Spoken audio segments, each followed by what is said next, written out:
السلام علیکم محترم جناب مفتی صاحب، میرے ایگزام شروع ہونے والے ہیں، میرے لیے دعا کریں، اللہ پاک آپ کو امتحانوں میں اچھے نمبروں سے کامیابیاں عطا فرمائے۔ مولانا صاحب، علماء حضرات سے سنا ہے کہ داڑھی منڈانے والا قیامت کے دن فاسقین کے ساتھ اٹھائے جائیں گے۔ جو داڑھی منڈاتے ہیں، ڈیزائن بناتے ہیں، ان کے ساتھ تعلق رکھنا کیسا ہے؟ جی بالکل، یہ داڑھی صرف سنت رسول نہیں ہے، سنت انبیاء بھی ہے، سنت اولیاء بھی ہے، سنت صحابہ بھی ہے، سنت اتقیاء بھی ہے، سنت فقہاء بھی ہے۔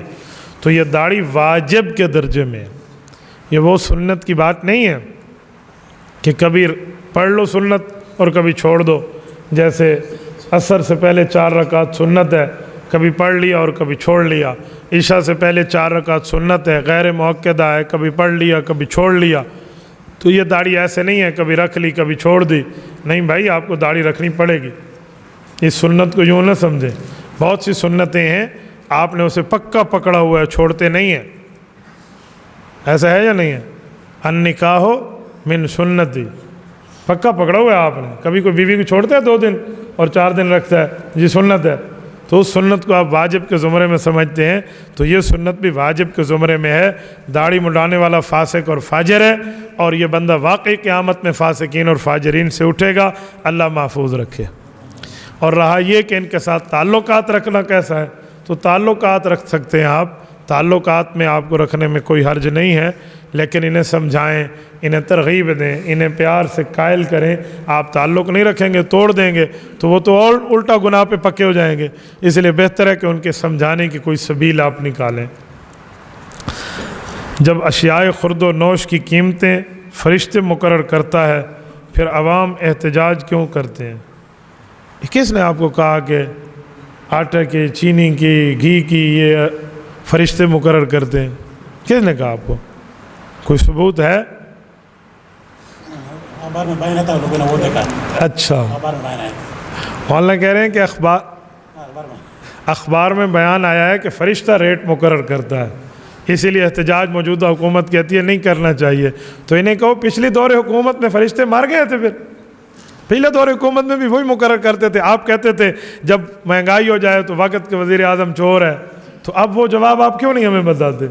اور میں ان مولویوں کو بھی کہتا ہوں جو مولوی حمایت کرتے ہیں نا، تم ہمیں وہ کیوں حدیثیں آج کل نہیں سناتے جو حکمران چور ہو تو پھر عذاب کیسے آتے ہیں؟ وہ حدیثیں آپ کو بھول گئی ہیں۔ تو بھائی مہنگائی غلط ہے، عوام کی کنٹرول سے، قوت خرید سے باہر ہوتا جا رہا ہے، لہٰذا اس پر نظر ثانی کرنی چاہیے۔ اب لوگ بیچارے احتجاج ہی نہیں کریں گے تو کیا کریں؟ کوئی فرشتے کی بات نہیں ہے، مقرر کرنے کی بات ایسی نہیں ہے۔ وہ جو کوئی تفصیل ہے وہ علماء سے سمجھ لینا، آپ نے اس کو بازار کے نرخ سمجھ لیے ہیں، ایسا نہیں ہے۔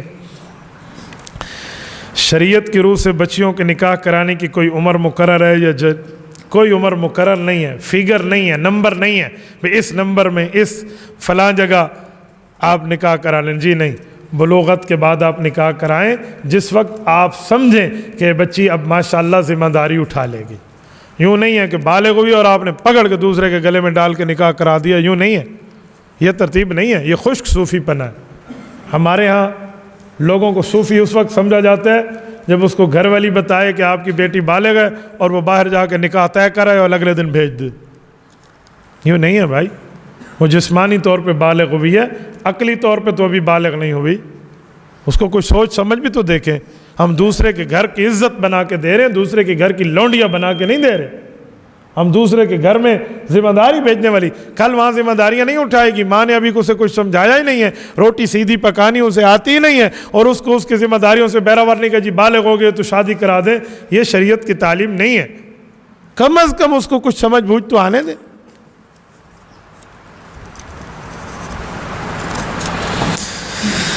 امام کی تقلید کیوں ضروری ہے؟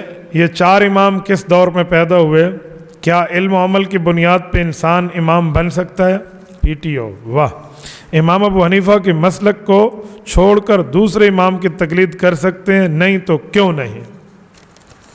یار یہ اوکھا سوال ہی ہوتے ہیں۔ امام کی تقلید اس لیے ضروری ہے کہ جو بندہ دین کا ماہر نہیں ہے نا، تو اسے یا تو دین کا ماہر بننا پڑے گا یا ماہر کی بات کو ماننا پڑے گا۔ سورۃ ملک آیت نمبر 10